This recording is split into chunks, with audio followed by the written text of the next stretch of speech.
William Friedkin, the Oscar-winning director of The Exorcist, died earlier this week in Los Angeles. In the 1970s, Friedkin directed both The Exorcist and The French Connection, making him one of the most highly sought-after Hollywood talents. The Exorcist was released back in 1973 and tells the story of a 12-year-old girl possessed by the devil. The movie received 10 Oscar nominations, winning 2 of the coveted statuettes. Friedkin died this week following a long illness. He was 87 years old. And we go now to Monsignor Stephen Rossetti, president and founder of the St. Michael Center for Spiritual Renewal, a nonprofit Catholic organization that oversees exorcism. He also is the author of The Diary of an American Exorcist. Monsignor Rossetti, great to have you back with us. There is so much to discuss. But first, I have to say, you would be really hard-pressed to find someone who hasn't seen or heard of The Exorcist. That said, why do you think the movie had such box office success? What was the attraction? Well, Tracy, I think not only was it well produced in a way which stunned people and seemed realistic, but it was the content too. I think that for one of the first times in a while, you really had a sense of someone being possessed and an exorcism, and it was frightening to people. I think that it was something that they had not faced before, and people realized, this could be true. Yeah, absolutely. What do you think the legacy of this movie will be? Well, it kind of opened the door, and so did Father Gabriele Amorth. The two, The Exorcist brought the exorcism to the large, big screen to the public, and then Father Gabriele Amorth, through his books, kind of lifted the veil on what happens in an exorcism. The church has been very secretive, which it should be, on exorcism, but the public needs to know something about it, and that movie helped to push the needle forward. Yeah, I want to talk about Father Amorth in a minute, but I want to stick with The Exorcist right here.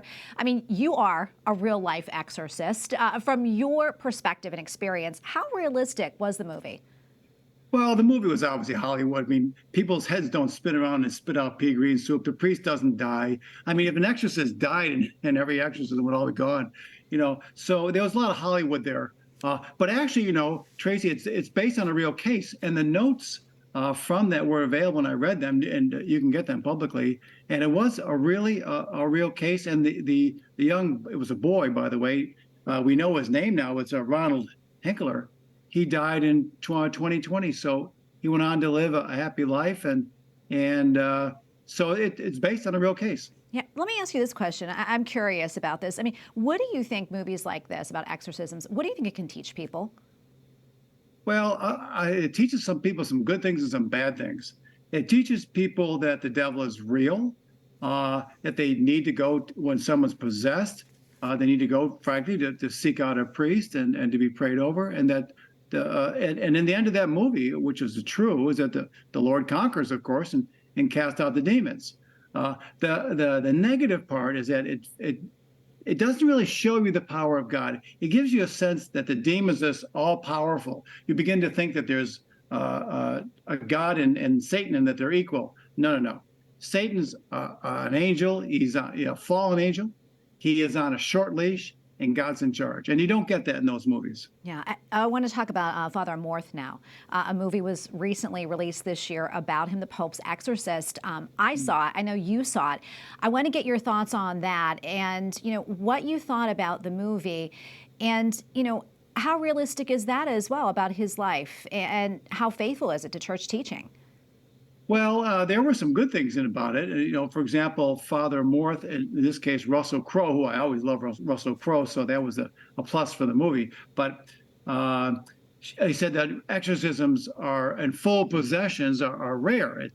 So most of the people who come to him didn't need an exorcist, they need a psychologist. So that was true.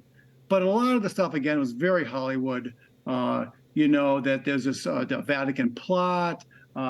There's this big cover-up, and then he gets possessed, and again, that's just a lot of Hollywood stuff. So it's entertainment in some ways.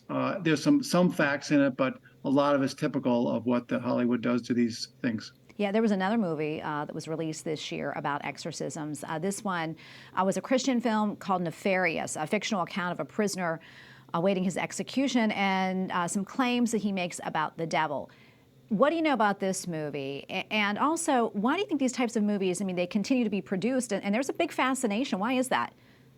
Well, I did see Nefarious after 4 different exorcists told me that I should see it. They loved it. Now, this is very rare, by the way. Exorcists typically hate movies about exorcism because they're usually very Hollywoodish. But this movie actually, was better than good. When I got through watching it, I felt like I'd been through an exorcism. You felt like you encountered the devil in that movie. It was so well done. Interestingly enough, 96% of the public liked it, but the critics hated it. Why? Because there was a lot of morality in there. They said it was a morality play. It talked about abortion as a murder, and euthanasia as murder, and that sort of thing. So I think the critics didn't like it from that, but the public realized there was a strong kernel of truth in that movie Nefarious, and I encourage people who are adults to see it. Okay, we have 30 seconds left or so, but before I let you go, for those who aren't familiar with the St. Michael Center, could you quickly tell us about that? And if they want more information about it, how can they do so? Well, we're at www.catholicexorcism.org, catholicexorcism.org. Lots of resources there for people, not just the possessed, of course, but for lots of people in terms of the spiritual warfare. And every month we have an online deliverance session. We have 15,000 people who sign up for it. And we have some social media. We had 7,000 views. So there's a lot of resources there for people around the world in English and some Spanish to access prayers, videos, books, and it's a great resource. Yeah, well, Monsignor Rossetti, thank you so much for coming on. And we're also going to add another title to your many titles, movie critic. So Thanks, Tracy. Thank you. God bless.